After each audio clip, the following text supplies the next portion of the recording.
Here are some common pitfalls that couples can encounter during difficult conversations and conflicts. 1. Criticism and contempt. Attacking your partner's character or showing disgust/contempt is extremely damaging.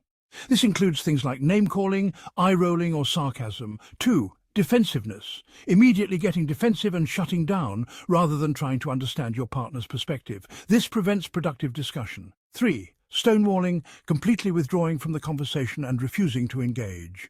This stops the dialogue and prevents resolution. 4. Bringing up the past.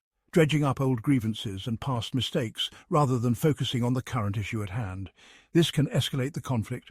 5. Not taking breaks, continuing to argue when you're both overly emotional rather than taking a breather to cool down first.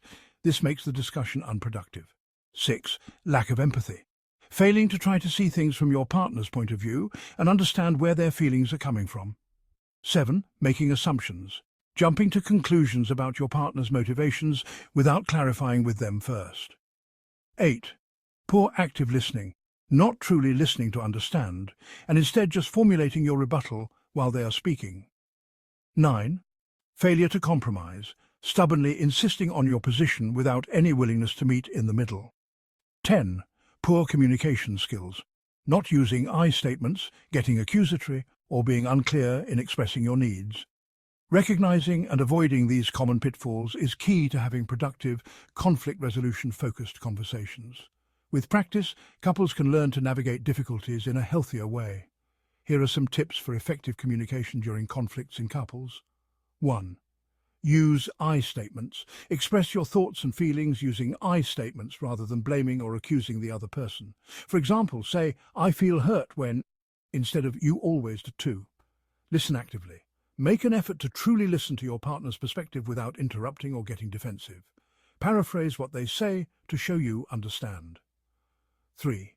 Avoid criticism and contempt. Steer clear of criticizing your partner's character or showing contempt, as these behaviors are very damaging to the relationship. 4. Take breaks if needed. If the conversation becomes too heated, take a brief break to calm down before continuing the discussion. Agree to revisit the issue when you're both more level-headed. 5. Focus on the present issue. Don't bring up past grievances or dredge up old conflicts. Stay focused on the specific problem at hand. 6. Compromise and find solutions. Work together to find a mutually acceptable compromise or solution rather than just trying to win the argument. Look for ways to meet both of your needs. 7. Use we language. Frame the problem as a shared issue you're tackling together rather than an adversarial situation. Say things like, "How can we solve this?" 8. Be open and vulnerable. Be willing to share your deeper feelings and fears rather than just stating your position. This can help your partner empathize. The key is to approach conflicts as a team working to understand each other and find a resolution rather than as opponents. With practice, couples can learn to have difficult conversations in a more constructive way.